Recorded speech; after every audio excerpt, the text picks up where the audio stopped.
Manusia nanti ketika mereka dihisap oleh Allah itu dibagi menjadi dua. Ahlul afiyah, ahlul musibah.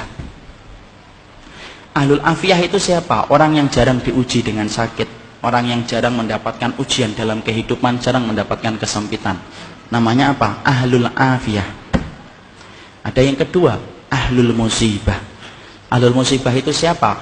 Orang yang hidupnya banyak sakitnya, banyak ujiannya, kesempitannya, kesulitannya, ngelamar akhwat ditolak terus. Contoh, jangan sensitif yang sering ditolak, ya. Itu namanya ahlul musibah. Ya. Ketika mereka dihisap oleh Allah Subhanahu wa taala, Allah kemudian menyampaikan bagi dua, ahlul afiyah dengan ahlul musibah. Kemudian Allah berfirman, "Usub."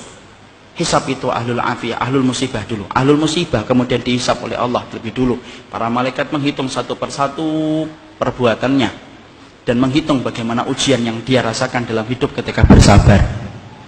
Kemudian para malaikat setelah mendapati semuanya selesai, mereka lapor sama Allah, "Ya Allah, ahlul musibah tidak tersisa dari dosanya kecuali sedikit, dan mereka mendapatkan pahala yang besar karena mereka bersabar atas segala musibah yang Kau berikan dalam kehidupan di dunia." Antum tahu? Allah kemudian berfirman, "U'tuhum salasan."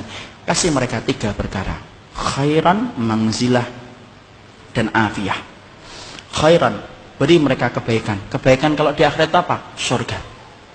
Beri mereka yang kedua, manzilah. Manzilah itu apa? Tempat yang paling tinggi di surga. Tempat itu tidak bisa diperoleh dengan sholat. Tempat itu tidak bisa diperoleh dengan sedekah. Tempat itu tidak bisa diperoleh dengan haji dan umrah. Tempat itu hanya bisa diperoleh bagi orang yang mereka diuji oleh Allah dalam hidupnya, dan dia bersabar. Dan yang ketiga, afiyah. Kasih mereka kekuatan untuk menggantikan kekuatan yang aku ambil ketika aku menimpakan musibah kepada mereka. Maka ketika mereka dinaikkan ke tempat yang tinggi, ahlul afiyah, sebelum dihisab mereka mendongakkan kepala begini, saking tingginya mereka. Dan ketika mereka melihat kedudukan ahlul musibah semacam itu, mereka sebelum dihisab berkata kepada Allah, "Ya Allah, kalau kami ngerti di balik setiap ujian seberat ini Engkau mengganti setiap kesulitan mereka, tolong ya Allah hidupkan kami lagi, lalu kasih kami ujian, potong-potong daging kami, daging-daging yang kecil, kami sabar untuk merasakan itu sampai mati, supaya kami mendapatkan 3 yang Kau janjikan kepada ahlul musibah saudara-saudara kami." Nanti sabar. Orang akhi, kalau semuanya digampangkan untuk kita, justru kita bingung dari mana kita mendapatkan pahala kesabaran. Saya pernah belajar kesabaran dari ibu saya. Maaf, saya tidak bermaksud mensucikan siapapun di hadapan Allah. Saya punya seorang ibu dengan 2 tanggungan berat selama seumur hidupnya beliau. Kakak pertama saya Down syndrome, cacat mental. Kakak yang kedua saya Down syndrome, cacat mental. Tingkat yang keempat, paling parah. Makan harus disediakan, mandi harus dimandikan, berpakaian harus dipakaiankan. Dan itu dilakukan oleh beliau seumur hidupnya sampai beliau meninggal dunia di hari Senin. Ahadnya sore masih memandikan kakak saya. Malamnya beliau terkena serangan jantung, meninggal dunia di tengah malam. Maka beliau, saya pernah tanya sama beliau, "Ibu, kenapa ya kita kok dikasih titipan gini?" Karena bagaimanapun dulu sebelum saya ke pondok, kadang-kadang saya malu, akhi. Bagaimana kemudian harus megang tangan mereka makan. Antum tahu kan masyarakat Indonesia kalau melihat sesuatu yang gak normal itu kan pandangan mereka nempel terus. Kemudian saya pernah ngomong sama ibu saya, "Kenapa ya Bu kita dikasih ujian gini? Kan saya juga pengen punya kakak yang normal." Ibu saya itu ngomong satu kata, tapi saya ingat betul, "Nak, kadang-kadang tobat belum tentu nasuha. Kadang-kadang istighfar belum tentu khusyuk ketika kita istighfar. Tapi ketika kamu diuji oleh Allah, kamu sabar saja, maka setiap harinya berguguran dosa-dosa kamu tanpa kamu meminta sama Allah."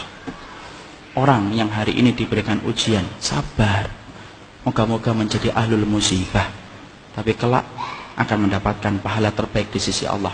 Satu saja, ridho terhadap takdir, dan jangan sedikit pun menggugat takdir yang diberikan oleh Allah. Semoga Allah, siapapun akhi, antum apabila punya anak autis, ada yang Down syndrome, maaf ya, jangan merasa malu, Saya sampaikan jangan merasa malu. Itu titipan surga, akhi. Imam Ibnu Taimiyah itu berkata, siapapun anak keturunan kita yang dia gila dalam tanda kutip, Down syndrome kalau bahasa kita, dari lahir sebelum dia balik, maka kelak ketika dia di akhirat tidak dihisap atas sholat, tidak dihisap atas puasa, tidak dihisap atas haji dan umrahnya, tapi dia dihisap dengan satu pertanyaan sederhana, ata'rifuni, kamu kenal saya atau tidak, kata Allah. Dan kalau mereka kenal, mereka semuanya akan mengatakan, kenal engkau adalah engkau pencipta ya Allah. Maka Allah masukkan mereka ke surga tanpa hisab. Jadi pada dasarnya, siapapun hari ini yang dititipi dengan amanah yang berat ini, pastikan itu tabungan bapak, itu tabungan ibu, itu kakak antum di surga, itu adik antum di surga. Jangan menyanyiakan. Mereka hanya sebentar di dunia merasakan sakit, tapi balasannya kontan di akhiratnya. Jangan nistakan mereka, jangan dibentak-bentak, jangan kemudian antum nistakan. Mereka juga kalau mau milih, mereka juga nggak akan mau mendapatkan perlakuan yang semacam itu. Tapi hidup itu kan bukan pilihan, akhi. Hidup itu bukan pilihan. Mereka kalau milih juga nggak mau menjadi Down syndrome. Mereka juga nggak mau menjadi autis. Itu titipan sama Allah. Tolong jangan merasa malu sampai antum taruh dia di kamar ketika tamu datang supaya tamu antum tidak melihat mereka. Kok gitu sama penduduk surga yang dititipkan? Allah nitipkan itu kepada kita karena Allah tahu kita mampu. Buktikan kalau kita mampu, kalau kita mendapatkan titipan itu. Makanya saya pernah nangis, akhi, ketika pada waktu kelas 3 SMP, ibu saya sedang nyisir kakak saya. Nyisirin habis mandiin, disisirin gitu. Ibu saya itu bilang komentar kepada kakak saya. Padahal ibu nggak ngerti saat itu. Ibu sembari nyisir dia ngomong, nak nanti kalau kamu ke surga, ingat bapak ya, ingat ibu, ingat adikmu.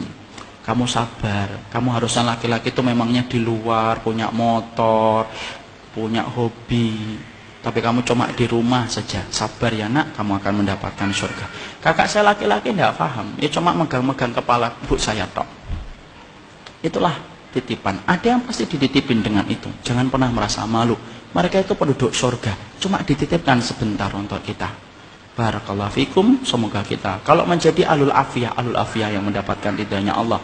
Kalau mendapatkan ahlul musibah, kita mendapatkan musibah yang dijanjikan oleh Allah dengan 3 perkara: khairan, mangzilah, dan afiyah.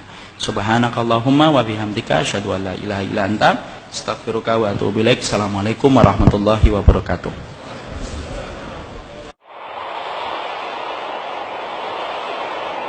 Ammar TV.